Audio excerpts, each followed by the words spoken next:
guys, what's going on? It is Livid. Hope we're all doing very well today. Today I wanted to go through all of the gear and performance mods that are in the game and what they're used for, as well as what's worth keeping and which ones you can safely dismantle or sell. I'm going to do my best to address everything regarding gear and performance mods in this video, but the topic overall can be pretty complex, so I might miss some information here and there.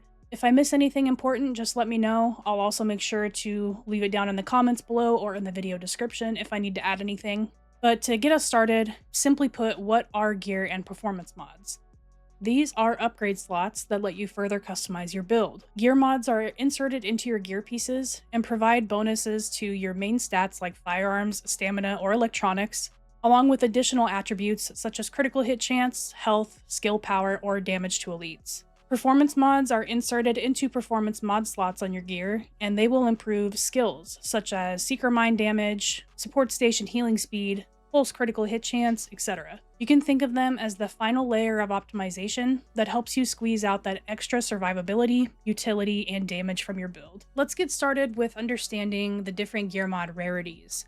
The only rarities that I'm going to be covering in this video are superior and high end, which are purple and gold. You will find standard and specialized or green and blue mods as you level up. Feel free to equip those as you're leveling up to assist in raising your main stat numbers, but eventually these are going to be completely useless, so I won't dwell on the details of those for this video. Eventually, high-end gear mods are what you're going to be using for endgame builds because they provide the highest main stat values and they offer more attribute bonuses that can increase the effectiveness of your builds. However, don't immediately throw away all purple mods that you find because a few of them have very niche but valuable uses, and they can come with unique attributes that high-end mods don't have. However, unlike the superior gear mods, the purple performance mods actually don't have much benefit at all. High-end performance mods provide the exact same attributes but with higher values, so if you're looking for performance mods, just keep the high-end versions and ditch the purples. Let's go ahead and talk about the mod slots on the gear. So the amount of mod slots that are available is going to depend on the actual rarity of the gear that you have on. This means that specialized gear will have fewer mod slot options than high-end gear. Again, for the sake of this video, we're not going to be considering low-leveled stuff. Only high-ends, gear sets, and classified gear sets, and obviously exotics. Each piece has designated slots for mods that will never change regardless of what the piece is. In total, you're going to have 5 available gear mod slots and 4 performance mod slots. Your chest piece is going to be the only piece of gear that holds 2 gear mod slots. Your mask will hold 1 gear mod. Your knee pads are going to hold 1 of each gear mod and performance mod. The backpack is a bit more unique, and it holds 1 gear mod slot and 2 performance mod slots. Your gloves will have no mod slots available, and finally your holster will have 1 performance mod slot. This information is important when determining which mods to use for whatever build you're using. Next, let's go over the main stat and attribute ranges. All of this information will be available in the Division 1 Gear Attribute Sheet 2.0. I'm going to leave a link to that spreadsheet in the description of this video if you would like to see all of the information and just have it saved for your resources. This is also available inside our Discord server, which again, invite link to that is in the description below. For World Tier 5, the gear mod ranges are going to range anywhere from 228 to 267. These will be for your main stats such as firearms, stamina, and electronics. The attributes that are available are critical hit chance, all resistance, exotic damage resilience, or EDR, health, signature resource gain, skill haste, and skill power. All of these are also available as gear rolls, so that's usually a good way to differentiate between the two. High-end performance mods, on the other hand, do not have a main stat range. They are only going to have a percentage of the effectiveness of the corresponding skill. This means that ballistic shield damage will range anywhere between 3 to 4%. The first aid ally heal mod will be anywhere from 5 to 6%. Again, this is all in World Tier 5, and the list will go on. If we lower that down to the superior gear mods, the main stat range for this in World Tier 5 is anywhere between 182 to 214.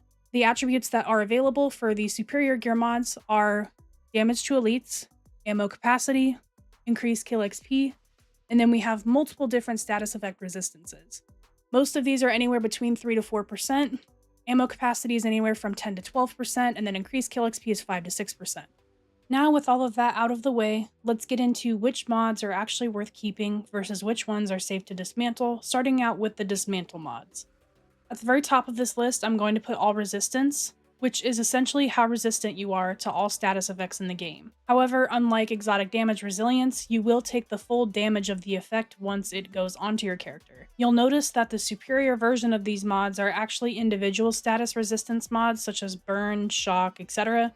We're going to go over those here momentarily, but once we moved into the high-end rarity, it combines all of those effects into one overall status effect resistance mod. The problem with this is that the percentage is simply too low. Even when combined with gear rolls, you'll rarely reach a meaningful resistance level. So for most builds, this really isn't worth using a gear mod slot for. Next, we have the status resistances. So these are the burn, bleed, shock, etc. resistance mods that are purple. Shock resistance mods can help during the Blackout Global event. Some players will use resistance builds when working towards commendations that require self-inflicted status effects. It's important to note that Predator's Mark Bleed ignores bleed resistance, making the bleed resistance mods much less useful than many players assume. In most cases, the gear attribute rules, more specifically on the knee pads, will provide more than enough resistance to status effects. The next one is ammo capacity. These sound useful on paper, but most builds get more than enough ammo from the chest and backpack attribute rolls. There really isn't a scenario where dedicating a mod slot to extra ammo capacity is worthwhile. While we're on the topic of status effects, I will probably just mention exotic damage resilience, or EDR, in this list. The only reason why it could be worth keeping is for PvP, really. It does mitigate any damage from any source that is not a bullet, so it will help protect you against explosions, from grenades, as well as environmental damage. Status effect damage in general, such as fire and bleed, are mitigated, so it does help the most, I would say, in PvP. Otherwise, it has little to no use in PvE. The next one on this list is absolutely any mobile cover mod. Mobile cover is one of the least used skills in the game. Because the skill itself sees very little practical use, these mods have very limited value. Next in line to this is any smart cover mods. These mods can be useful in PvE for Sentry, Lone Star, and certain support builds. However, they will heavily depend on team composition.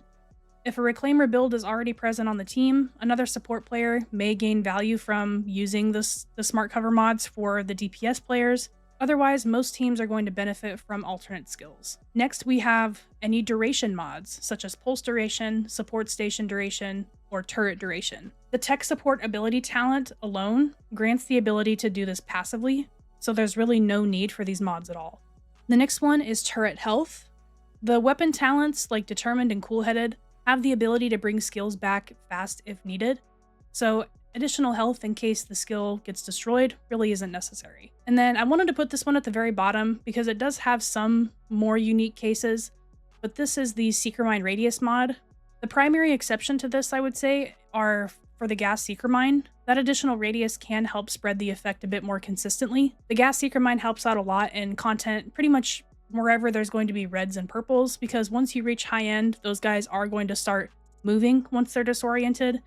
But reds and purples will usually stay stationary, just like they would for a flashbang. And it does actually lock onto targets rather than the flashbang. So the Gas Seeker Mine is very useful. We've used this quite a bit in Falcon's Lost whenever you are running just the challenging difficulty, because those guys are all purples. And it's also auto-targeted by the APC. So you can pull aggro from the APC using the Seeker Mine.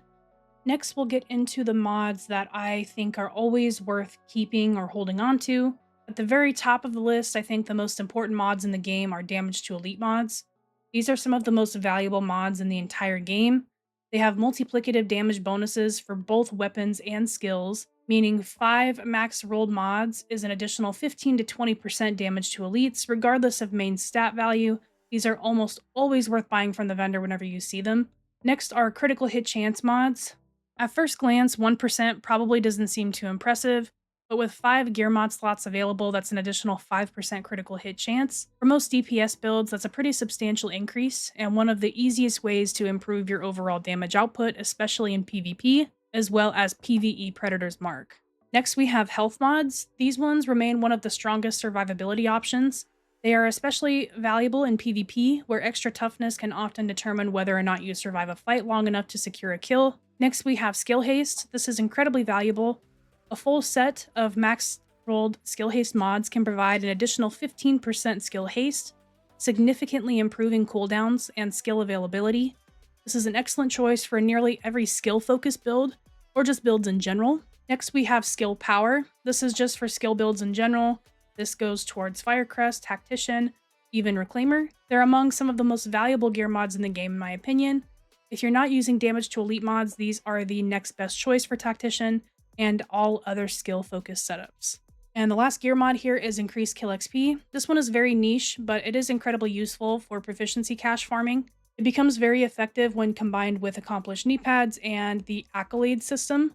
This combination allows you to maximize your experience gain. I do have a full breakdown for this, both the build and the method. If you guys would like to go and watch those, I'll leave those linked in the description. Moving on to the performance mods that I definitely think are worth keeping. Starting off, we have shield damage mods.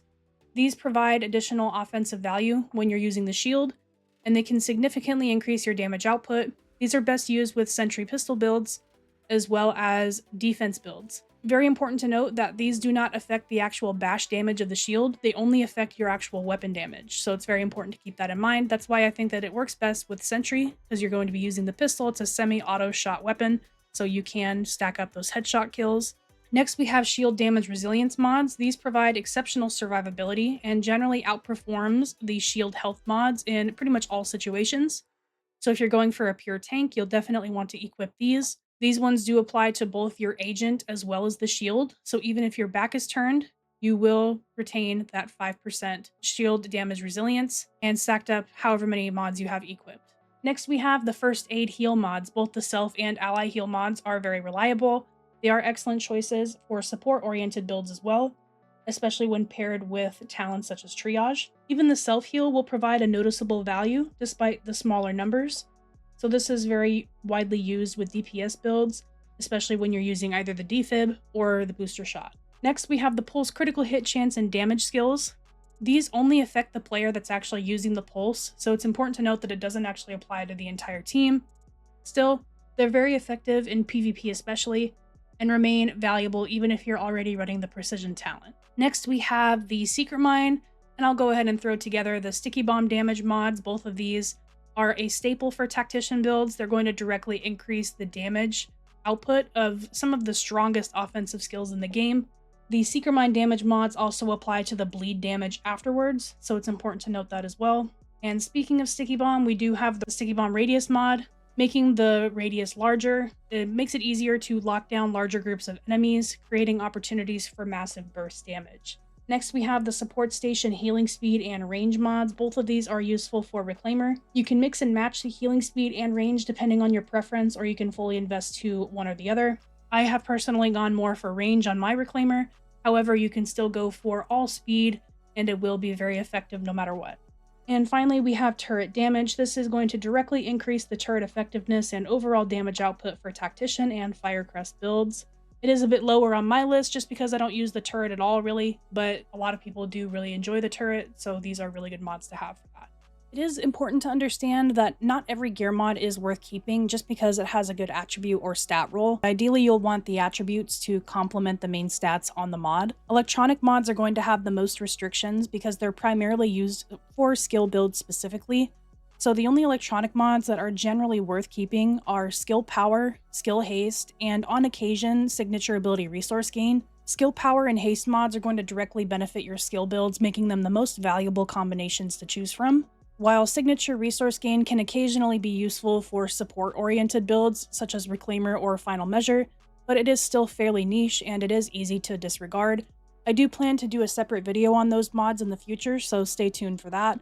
But for now, I would just say that they're not super useful. You could just delete them whenever you see them if you wanted to. Other attributes like critical hit chance, health, and exotic damage resilience, these don't synergize particularly well with electronic builds. Most skill builds would rather have additional skill power and haste, making the other combinations largely undesirable. Many of the strongest attributes work equally well on either stat, including critical hit chance, health, and skill haste. Because of this, you'll often keep both firearms and stamina versions of the same mod, and simply just use whichever one helps you reach the stat requirements for your gear set or weapon talents. I think some of the best examples of how both mods are extremely valuable are the critical hit chance high-end mods and damage to elite superior mods. Another example of one of the niche attributes that's useful for either firearms or stamina are exotic damage resilience mods. These are most popular when countering Predator's Mark bleed in PvP. The only other usage that I've seen these mods used for are during global events that require you to play Dragon's Nest. These are very useful in the final room for mitigating the damage done by the fire if you are unable to have a Reclaimer player on your team. In the situations where you do have to use an EDR mod, the attribute is simply more important than the main stat itself, so use whichever firearms or stamina versions help unlock your weapon talent requirements faster, or to maintain your desired build stats. Both firearms and stamina are valuable, so the better choice is going to simply depend on which stat your build needs more. Eventually, you might reach a point where you'll have a wide collection of mods, and you might run out of space in your inventory and maybe even your stash. It is important to manage expectations on builds that you actually plan to use, and this in turn should help you filter out mods that you might not find useful at the moment. Blueprints to craft mods can also be purchased from either blueprint vendors inside Cam Clinton or the terminal, so it's not the end of the world if you need to dismantle some mods to make space. Mods can always be crafted or purchased again. The only mods that I'd make sure to lock and keep are damage to elites, as those are far more rare to obtain.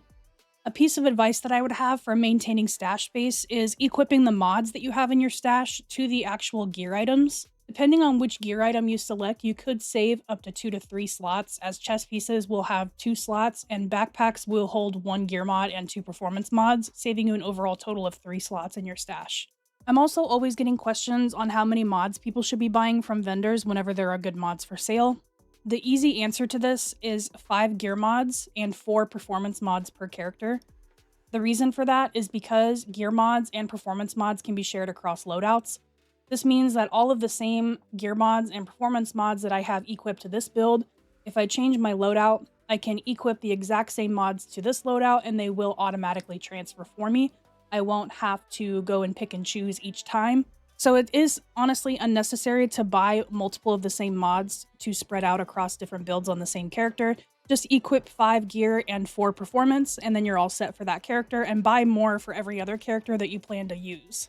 You can split up the mods if you want to, but it's honestly a bit unnecessary, since doing that doesn't actually provide you with any other value. But knowing which mods are actually worth keeping can save you a huge amount of inventory space, and more importantly, it's going to help you squeeze every last bit of performance out of your build. So hopefully you guys enjoyed. Hopefully you guys learned something. Let me know if you guys still have questions. And most importantly, thank you very much for watching. I will talk to you guys in the next one. Have a great rest of your day.